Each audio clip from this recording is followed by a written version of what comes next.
Welcome to another episode of Shitty Car Vlog on Potato Cam. Your host, me. It's legitimately a new day. Wearing actually new clothes. I had a banana split and Swiss malt from Pancake Parlor last night, and it was amazing. But I am now feeling the aftermath. You know, being lactose intolerant, I feel really gross. And this drive's not helping. Look at my phone. I'm probably gonna throw up at school, but whatever. Today's vlog, I wanted to talk about my experience with anxiety and being on the ASD spectrum and sensory overload, and so how all that sort of ties in together. So we all know, closing this window because I don't want so many people to hear me. Neurotypical people, when they experience anxiety, it's more about what might happen, which, I mean, is similar in your case for me, because I'm worrying about things I know will happen. For example, before going to the 21st last week, I was concerned about. My concerns were, it's going to be very loud. There's going to be a lot of people there that I don't even know and or like. No offense to anyone watching this, but my family is a lot to take in. I feel like the majority of them might be extroverted, and I'm like as far away. I am like the most introverted person you'll probably ever come across. So it's not just the noise, the family, the whole travel to get there, because it was a good hour drive for the majority of the part I didn't even know where I was going. Like, I've never been to that side of town. I mean, I still had my Google Maps on my phone, and so, you know, that made me feel a bit less worried, but it's so dark. Lighting's hot. That's any better. It's really not. There's all these things that I know are gonna happen, right? And they do. But what I think is the thing that worries me the most is the sensory overload that comes from all these things. It's gonna be like foods on my table that I don't know what they are, or I don't like the smell of people talking and music, and so in a way I was having anxiety about having a meltdown, which I kind of did have a sort of silent meltdown, and it was all just in my head, like, I hate this, I want to go home, I'm tired. I didn't get like teary or like over emotional. I just kind of I need to chill and drive home and be safe. But majority of my anxiety stems from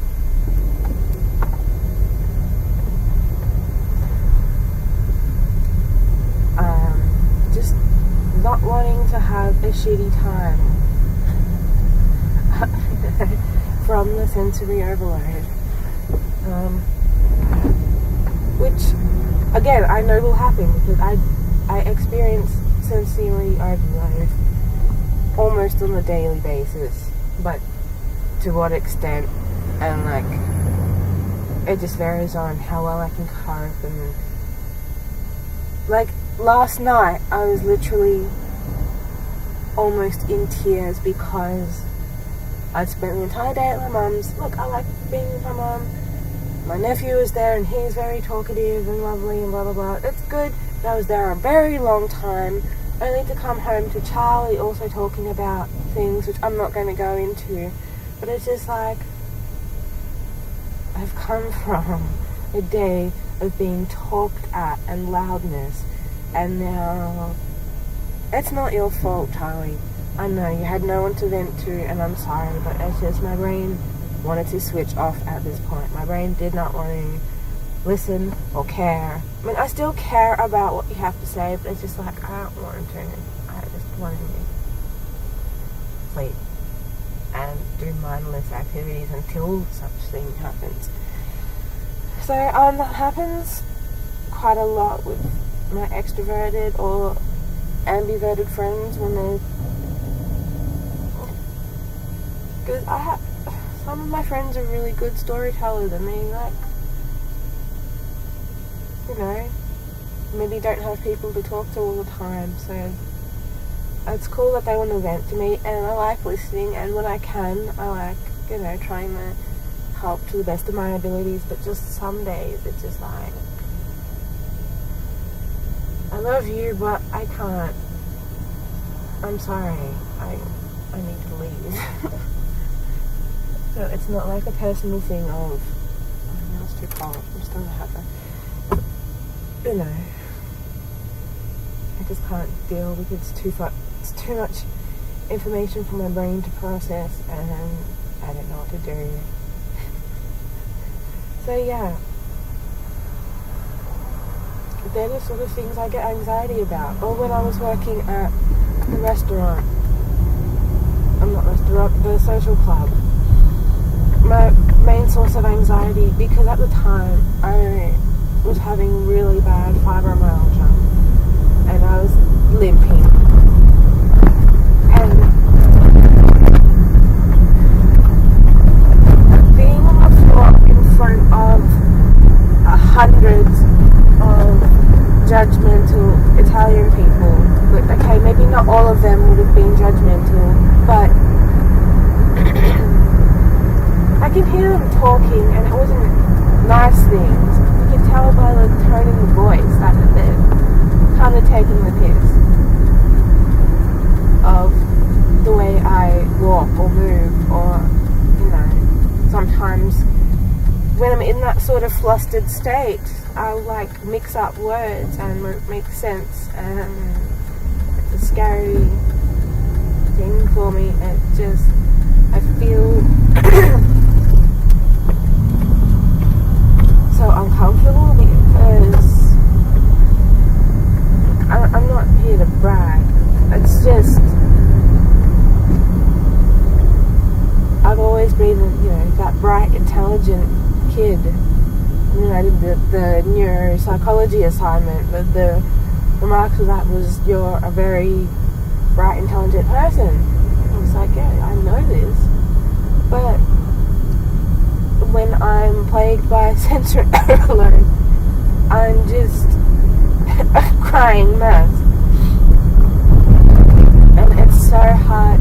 This is partially why I decided to not go for jobs in the community services, because I am very empathetic, and I know that, and like, when I'm meeting someone new, I won't be looking them in the eye. You know, I'm going to be fidgeting, and that can't be good for anyone. Like, say you're having a really rough time, you're coming to see your support worker or someone, and they're just like a mess already, emotional mess already. Like, that's not going to make you feel good. Even with psychologist help and my employment officer's work help, I still don't have that confidence yet to just push through, and I can't work with people yet. I need to go start where I'm comfortable, which is animals, which I'm hoping I can get a job in until I'm happy to do like dog grooming or kennel assistant, animal assistant. I'm happy to do all those jobs until I actually go to uni. God, I don't want to go to uni because the idea of all that work gives me anxiety. Just overloaded by information and work, and I don't know. But I feel like I have to, for my dream job is basically, I want to be like a physio for dogs, and like, older dogs, and take them to pools and help them stretch and give them massages and all that sort of stuff. That's my end goal, which I don't know how doable is, especially because I'm going to be doing this, I don't know if I'm going to do the full diploma. I'll see how much is required before I can transfer into uni. But that uni course is going to take me it's going to take me the 10 years that they allow me to have, because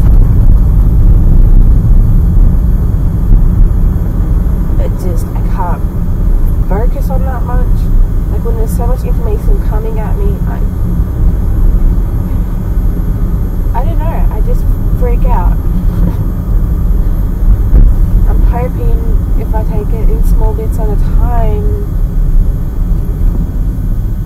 then I can do it and become the animal therapist that I want to be, and that will really make me happy.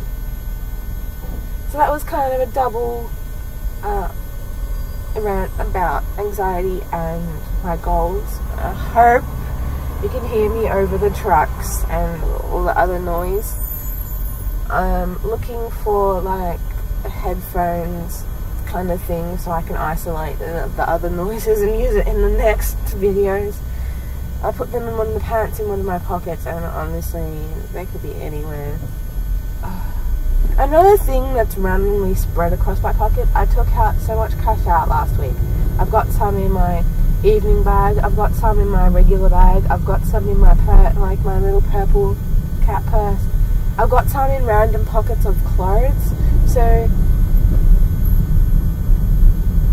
there's roughly $80 of cash at home. Fuck knows where it is. So I kind of wish was all together, because like I've got all these things coming up that I want to pay for, and I want to get a nice massage because it's been so long, and that's probably going to at least cost at least $60 probably, and I have the money, I just don't know where it is, and that's really frustrating me right now, which means I have to clean, and that's not one of my favourite things. So yeah, that'll do it for this session of car vlog. Hopefully we'll talk about something a bit more interesting in the next one. Thanks for tuning in, and yeah, sorry about the shitty light, sound quality, just content. People vent to me, and I feel like I have to vent to you, and if you want to follow my stories, that's cool. I will see you another time. Ciao for now.